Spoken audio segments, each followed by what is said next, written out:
Yan mga idol, ang binubuo kong pana, ginagawa ko. Tingnan nyo naman. Hindi pa ano yun idol, hindi pa yan na kukulayan natin, pipinturahan. Yan. Saka mga idol, yan ay pinalitiran ko dyan.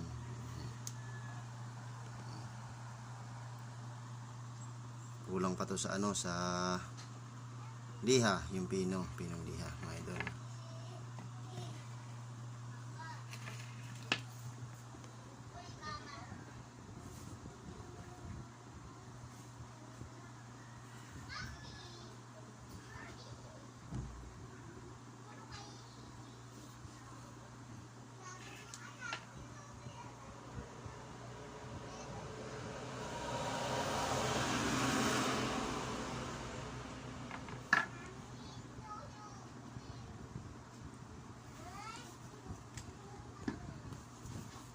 Pagandahin pa yan mga idol.